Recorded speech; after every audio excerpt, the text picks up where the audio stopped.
আপনার কি মনে আছে সেই দিনটার কথা, যেদিন বন্ধুদের সাথে আড্ডায় সবাই দামি বাইক বা ফোনের গল্প করছিল আর আপনি চুপচাপ কোনায় বসেছিলেন, কারণ আপনার পকেটে হাত খরচ চালানোর মতো টাকাও ছিল না? মনে আছে সেই ঈদের দিন বা পুজোর দিনটার কথা, যখন সবাই নতুন জামা পরে হাসছিল আর আপনি পুরনো জামাটা ইস্ত্রি করে হাসি মুখের অভিনয় করছিলেন? দারিদ্র্য শব্দটা ছোট, কিন্তু এর ভার পাহাড়ের চেয়েও ভারী। গরিব হয়ে জন্ম নেওয়াটা কোনো পাপ নয়, কিন্তু গরিব হয়ে সারাটা জীবন কাটিয়ে দেওয়া এবং সেভাবেই মারা যাওয়া, এটা একটা অপরাধ। হ্যাঁ, আমি এটাকে অপরাধী বলবো, কারণ সৃষ্টিকর্তা আপনাকে হাত দিয়েছেন, পা দিয়েছেন, আর দিয়েছেন এই ব্রহ্মাণ্ডের সবচেয়ে শক্তিশালী সুপার কম্পিউটার, আপনার মস্তিষ্ক। তবুও কেন আপনি হার মেনে নিচ্ছেন? আজকের এই ভিডিওটি কোনো সাধারণ মোটিভেশনাল ভিডিও নয়, এটি একটি জার্নি, একটি যাত্রা। আগে গরিব থেকে এখন ধনী হওয়ার। পকেটে ফুটো পয়সা না থাকা সেই ছেলেটি আজ কিভাবে বিলাসিতার চাবি নিজের হাতে নিল, সেই গল্প আজ আমরা জানব। যদি আপনার বুকে আগুন থাকে, যদি অপমানের জ্বালা আপনাকে ঘুমাতে না দেয়, তবে আগামী এই 8 মিনিট আপনার জীবন বদলে দিতে পারে। হেডফোনটা কানে দিন, পৃথিবীর সব কোলাহল বন্ধ করুন, কারণ আজ আমরা নতুন করে জন্ম নেব। অধ্যায় 1, অপমানের আগুন। মানুষ বলে টাকা দিয়ে সুখ কেনা যায় না। যারা এই কথা বলে তারা হয় জন্মগত ধনী, অথবা তারা জানেই না দারিদ্র্য কতটা নিষ্ঠুর হতে পারে।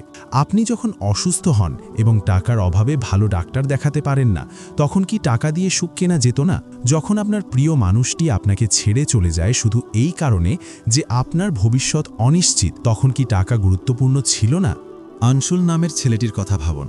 ভার্সিটির ক্যান্টিনে বন্ধুরা যখন পার্টি দিচ্ছিল, আনশুল তখন লাইব্রেরিতে বসে পানি খাচ্ছিল খিদে মেটানোর জন্য। একদিন তার এক বন্ধু সবার সামনে বলেছিল, তুই তো আমাদের লেভেলের না, তুই কেন আমাদের সাথে ঘুরিস? সেই একটি কথা, মাত্র একটি বাক্য আনশুলের হৃদয়ে তীরের মতো বিঁধেছিল। সে সেদিন কিচ্ছু বলেনি, মাথা নিচু করে চলে এসেছিল। কিন্তু সেই রাতে আনশুল ঘুমায়নি। সে আয়নার সামনে দাঁড়িয়ে নিজের চোখে চোখ রেখে বলেছিল, আজ আমার সময় খারাপ হতে পারে, কিন্তু আমি কথা দিচ্ছি একদিন এই শহরের সবচেয়ে দামি গাড়িটা আমি চালাবো, আর সেদিন তোরা তাকিয়ে দেখবি। আপনার জীবনেও কি এমন কোনো অপমান আছে? কেউ কি আপনাকে বলেছিল তোর দ্বারা কিছু হবে না? কেউ কি আপনার স্বপ্ন নিয়ে হাসি তামাশা করেছিল? সেই অপমানগুলোকে ভুলে যাবেন না, সেগুলোকে শক্তিতে রূপান্তর করুন। কয়লা যেমন প্রচণ্ড চাপে হীরায় পরিণত হয়, আপনাকেও সেই অপমানের চাপে নিজেকে হীরা বানাতে হবে। মনে রাখবেন, সিংহ যখন চুপ থাকে তখন সে ভয় পায় না, সে শিকারের জন্য প্রস্তুত হয়। আপনার বর্তমান পরিস্থিতি আপনার শেষ গন্তব্য নয়। আপনি গরিব কারণ আপনি এখনও আপনার আসল শক্তিটা চিনতে পারেননি। সমাজ আপনাকে যা বলে আপনি তা বিশ্বাস করে নিয়েছেন, কিন্তু আজ সেই বিশ্বাস ভাঙার সময় এসেছে। অধ্যায় 2, মাইন্ডসেট পরিবর্তন। জানেন, ধনী এবং গরিবের মধ্যে আসল পার্থক্যটা পকেটের টাকায় নয়। আসল পার্থক্যটা থাকে 2 কানের মাঝখানের এই জায়গাটাতে, মস্তিষ্কে। একজন সাধারণ মানুষ ভাবে আমি কিভাবে খরচ কমাবো, আর একজন ধনী মানসিকতার মানুষ ভাবে আমি কিভাবে আয় বাড়াবো। একজন গরিব মানুষ ভাবে সব দোষ সরকারের, সব দোষ ভাগ্যের, সব দোষ আমার বাবার। আর একজন সফল মানুষ বলে দায়িত্ব আমার, আমি ব্যর্থ হয়েছি মানে আমার চেষ্টায় কমতি ছিল। আপনি যদি ধনী হতে চান, তবে আগে গরিবের মতো চিন্তা করা বন্ধ করতে হবে। আপনি সারাদিন কি করেন? ফেসবুক স্ক্রোল করেন, রিলস দেখেন, নাকি নতুন কিছু শেখেন? বিল গেটস, ইলন মাস্ক বা ওয়ারেন বাফেট, তাদের সবার দিনই 24 ঘন্টার, কিন্তু তারা এই 24 ঘন্টাকে সম্পদে পরিণত করেন, আর আমরা অপচয় করি। আজ থেকে একটি শপথ নিন, না বলতে শিখুন। সেই সব বন্ধুদের না বলুন যারা আপনার সময় নষ্ট করে। সেই সব অভ্যাসকে না বলুন যা আপনাকে অলস বানিয়ে দেয়। ধনী হতে হলে আপনাকে পাগল হতে হবে।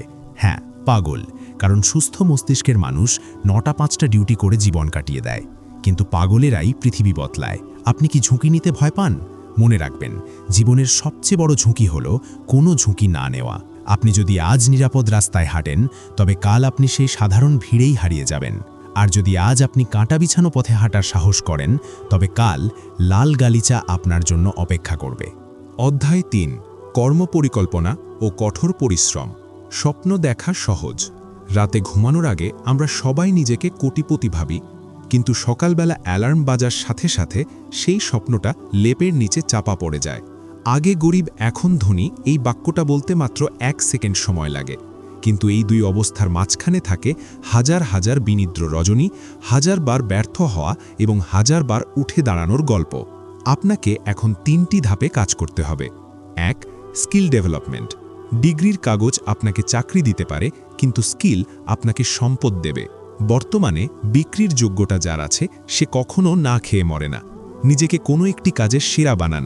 এমনভাবে কাজ শিখুন যেন আপনার ধারে কাছে কেউ আসতে না পারে। 2. ফাইন্যান্সিয়াল লিটারেসি বা টাকার ভাষা বোঝা। টাকা কিভাবে কাজ করে তা শিখুন। টাকা আয় করা এক জিনিস আর টাকাকে ধরে রাখা অন্য জিনিস। ধনীরা টাকার জন্য কাজ করে না, তারা টাকাকে খাটিয়ে টাকা বানায়।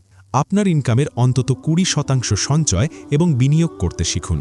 আজ আপনি টাকার যত্ন নিলে কাল টাকা আপনার যত্ন নেবে। 3. নিরলস পরিশ্রম। যখন সবাই ঘুমাচ্ছে আপনাকে তখন জাগতে হবে, যখন সবাই পার্টি করছে আপনাকে তখন প্ল্যান করতে হবে। আনশুল নামের সেই ছেলেটি 5 বছর কোনো বিয়েবাড়ি বা অনুষ্ঠানে যায়নি। সে নিজেকে একটি ঘরে বন্দি করে ফেলেছিল। তার লক্ষ্য ছিল একটাই, নিজেকে প্রতিষ্ঠিত করা। আজ 5 বছর পর তার সেই বন্ধুরা এখনও জবের জন্য সিভি ড্রপ করছে, আর আনশুল নিজের কোম্পানির জন্য ইন্টারভিউ নিচ্ছে।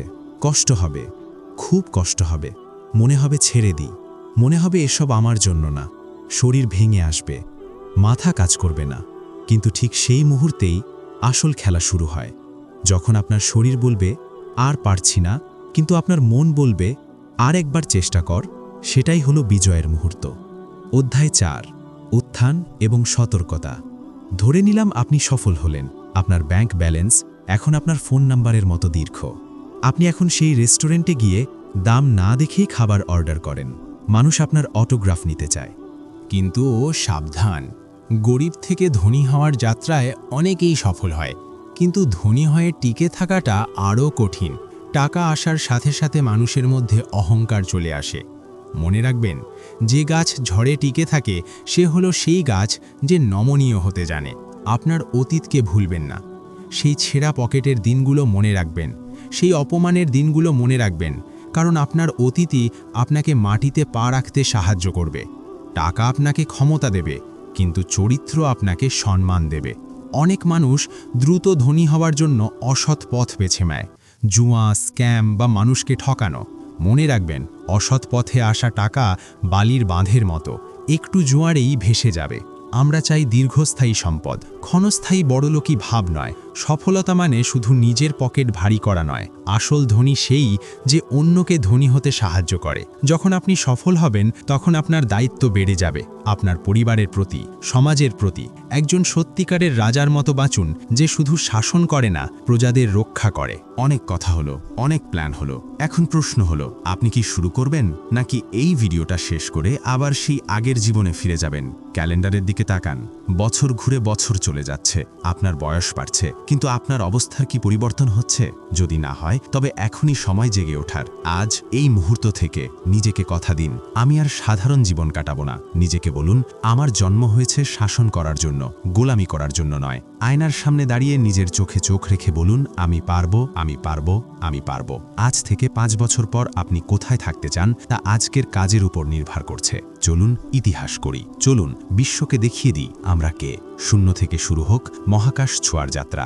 দেখা হবে বিজয়ের মঞ্চে। ভালো থাকবেন আর মনে রাখবেন, আপনি জন্মগত বিজয়ী। আর হ্যাঁ, আমাদের এই সাজ্জাদ মোটিভেট চ্যানেলটি সাবস্ক্রাইব করে সাথেই থাকুন। আল্লাহ হাফেজ।